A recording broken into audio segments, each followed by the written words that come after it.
Mortgage loans, business loans సులభంగా government private banks నుండి ఇప్పించబడును. ఈ రోజు నేను ఇక్కడికి వచ్చింది ఒక వినూత్నంగా ఆలోచించడానికి వచ్చాను. మీ కష్టాలు నేరుగా చూడడానికి వచ్చాను. ఇప్పుడే ఒక 2 ఇండ్లకి వెళ్ళాను.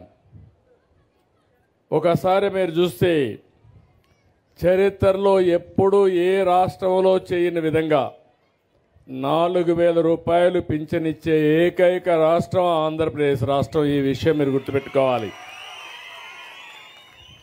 మీరు పక్క రాష్ట్రాలకు ఎక్కడికి పోయినా అన్ని రాష్ట్రాల్లో 2,000, 1,000 రూపాయలు అట్లిచ్చే పరిస్థితిలో ఉన్నారు.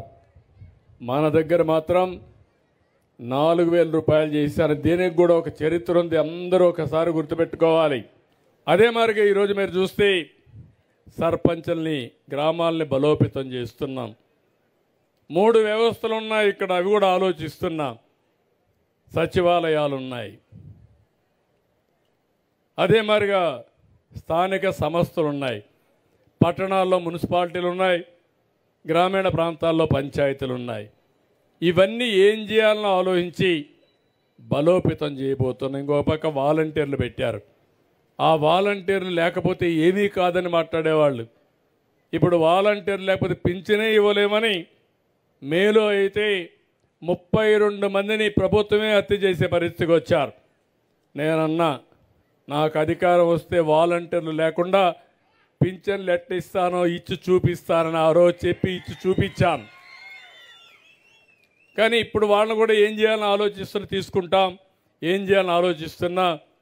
ఏదైనా ప్రతి ఒక్కరికి ఒక రోల్ క్లారిటీ ఇచ్చి మీ జీవితాల్లో వెలుగు తేవడానికి, మీకు అండగా ఉండడానికి ఏ విధంగా ఉండాలనో అది కూడా ఆలోచిస్తాం.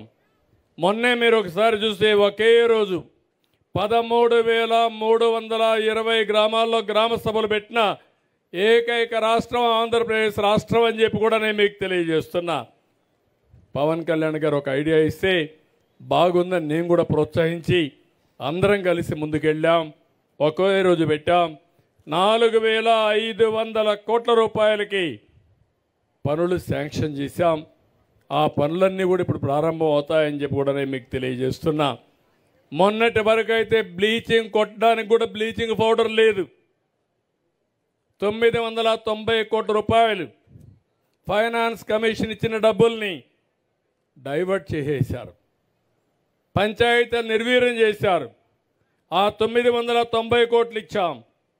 గవర్నమెంట్ ఆఫ్ ఇండియా ఇంకొక 1,200 కోట్లు ఇవ్వాల్సి వస్తే ఆ డబ్బులు కూడా ఇచ్చారు. ఇప్పుడు మీరు చూస్తే ఆ డబ్బులన్నీ ఉన్నాయి. ఇప్పుడే మీ కలెక్టర్తో మాట్లాడినప్పుడు ఏమేం చేయాలనో ఈ గ్రామంలో అవన్నీ అనౌన్స్ చేస్తున్నా. మీకు ఏమాత్రం అనుమానం లేకుండా అన్ని పనులు చేయడానికి ముందుకు పోతాం. పోయిన ప్రభుత్వం ఎంత దుర్మార్గమైన ప్రభుత్వం అంటే, ఇప్పుడు మీరు చూస్తే జల్ జీవన్ మిషన్ ఒకటి పెట్టారు, 2019లో పెట్టారు. గవర్నమెంట్ ఆఫ్ ఇండియా ఉద్దేశం జల్ జీవన్ మిషన్ ద్వారా ప్రతి ఒక్క ఇంటికి కొళ్ళాయి ద్వారా నీళ్లు ఇవ్వాలని, ఆ నీళ్లు కూడా రిలయబుల్గా ఉండాలని.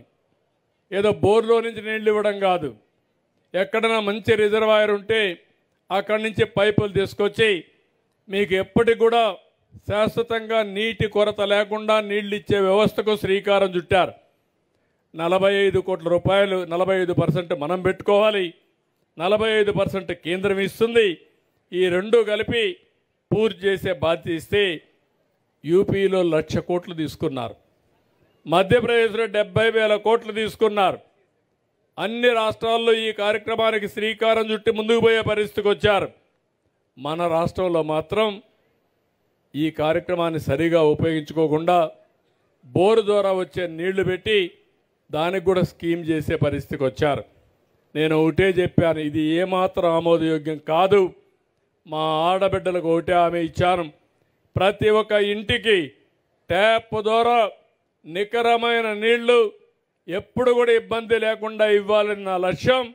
తప్పకుండా ట్యాప్ ద్వారా నీళ్ళు ఇచ్చే కార్యక్రమానికి శ్రీకారం చుడతాం. అది కూడా మీరు ఒకసారి చూస్తే శాశ్వతంగా ఉండే వాటర్ రిసోర్సెస్ నుంచి తీసుకుంటాం. ఏ శ్రీశైలమో లేకపోతే ఎక్కడైతే ఈ జిల్లాలో మంచి వాటర్ ఉంటుందో మీకు దగ్గరగా ఉంటుందో అక్కడి నుంచే నీళ్లు ఇస్తాం.